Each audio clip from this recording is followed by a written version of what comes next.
ادیب بہت خوش ہوتا ہے کہ ہمیشہ کی طرح مصطفیٰ کے ساتھ یہ سب ہی ہوا۔ وہ مصطفیٰ سے بہت جیلس ہوتا ہے کہ اس نے شرجینہ سے شادی کر لی۔ وہ جب دیکھتا ہے کہ مصطفیٰ کو اتنی اچھی بیوی ملی تو اس سے جیلس ہوتا ہے، جس کی وجہ سے وہ طرح طرح کے ہتھ کنڈے استعمال کرتا ہے۔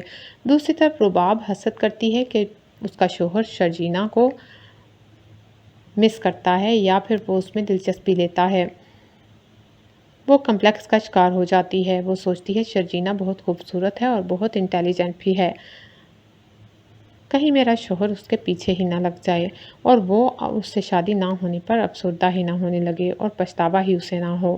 اس لیے وہ یہ سب سوچ کر حسد کا شکار ہو جاتی ہے اور شرجینہ کو طرح طرح سے ٹارچر کرنے لگتی ہے۔ وہ کبھی اسے اپنے پیسوں کا دکھاوا دکھا کر نیچا دکھانے کی کوشش کرتی ہے تو کبھی وہ اپنی امارت کی دھاک جماتی ہے۔ شرجینہ یہ سب خاموشی سے برداشت کر لیتی ہے، لیکن بعض دفعہ تو وہ بہت زیادہ زیادتی کرتی ہے، جس پر شرجینہ کی ہمت جواب دینے لگتی ہے اور وہ اپنے کمرے میں آ کر روتی ہے۔ مصطفیٰ جب یہ سب دیکھتا ہے تو وہ اسے تسلی دیتا ہے۔ وہ اسے کہتا ہے شرجینہ تم پریشان نہ ہو، میں جا کر ابھی بات کرتا ہوں۔ شرجینہ اسے بات کرنے سے روک دیتی ہے۔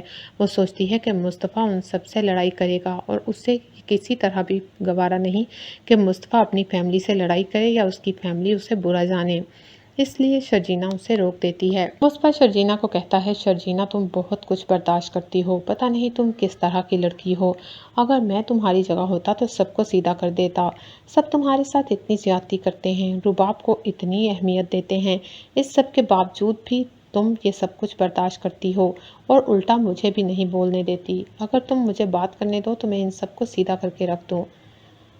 شرجینہ کہتی ہے تو کیا تم ماں اور بابا سے بھی بدتمیزی کرو گے؟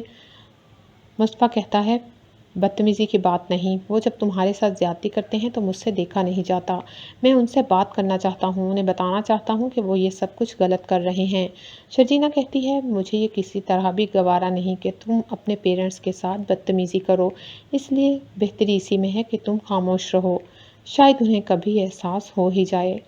مصطفیٰ کہتا ہے میں نے یہ چیز دیکھی ہے کہ جس کے پاس زیادہ پیسہ ہے بس اسی کے سب گن گاتے ہیں اور اسی کے ساتھ کے ہو جاتے ہیں، جس کے پاس پیسہ نہیں ہوتا اس کی کوئی عزت نہیں کرتا، مجھے زندگی نے یہی سکھایا ہے۔ شرجینہ خاموش ہو جاتی ہے۔